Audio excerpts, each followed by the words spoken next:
السلام علیکم ورحمۃ اللہ وبرکاتہ۔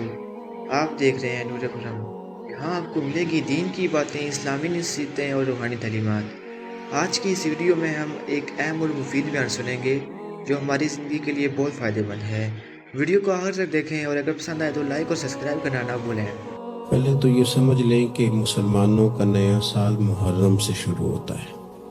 محرم شریف سے اسلامی سال کا آغاز ہوتا ہے، لیکن اگر کچھ لوگ یہ سمجھیں بھی کہ ہم نے ان کا خیال ہو بھی جو اسلامی تعلیمات کے ساتھ اس طرح آگاہی اور واقفیت نہیں رکھتے کہ ہم نے شروع کرنا ہے جنوری سے، تو پھر بھی جب قومیں نیا سال شروع کرتی ہیں تو وہ تو اپنا محاسبہ کرتی ہیں۔ جشن تو وہ لوگ مناتے ہیں جنہوں نے ایک بہت بڑا کارنامہ سر انجام دے لیا ہو، اور جن قوموں کا حال یہ ہو کہ وہ دنیا کے ہر خطے میں پس رہے ہوں، اور جس ملک کا یہ حال ہو کہ وہاں کچھ لوگ سطح غربت سے نیچے زندگی گزار رہے ہوں، تعلیمی معیار بڑا پریشان کن ہو، لوگ انتہائی آزمائش میں وقت گزار رہے ہوں، لوگوں نے جشن منانے۔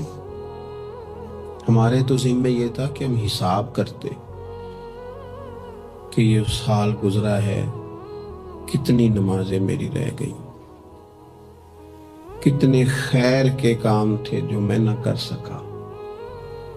ہمیں تو اس بات پہ رونا تھا کہ یہ سال بھی میری زندگی سے مائنس ہو گیا اور ابھی تک میں اپنے آپ کو تبدیل ہی نہیں کر سکا۔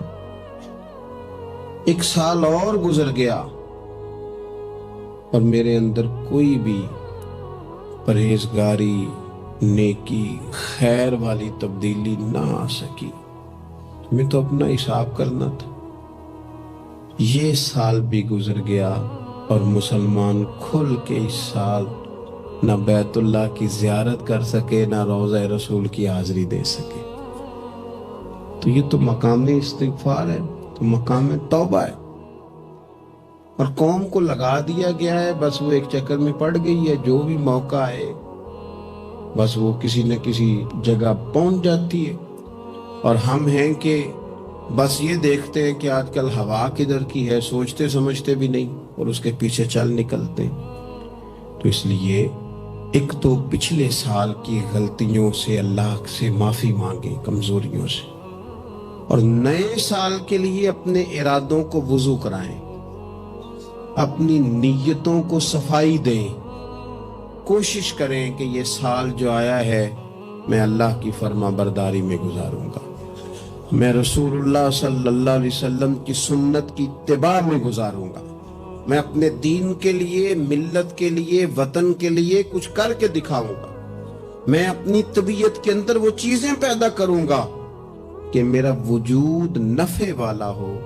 میری بات نفع والی ہو، میرا کردار نفع والا ہو، میں کسی کو کچھ دے سکوں۔ شوق ایسا، اعلیٰ حضرت فاضل بریلوی رحمت اللہ علیہ، ذی الحج کی آخری رات تھی، اگلے دن محرم شروع ہونا تھا، تو آپ کے خادم کہتے ہیں کہ فرمانے لگے یار سال بدل گیا تو ہمیں بھی بدل نہیں جانا چاہیے؟ تو میں نے عرض کی حضور کیا مطلب؟ فرمانے لگے ایک سال اور کم ہو گیا ہے، اب ہمیں کچھ نیکی پڑھا لینی چاہیے۔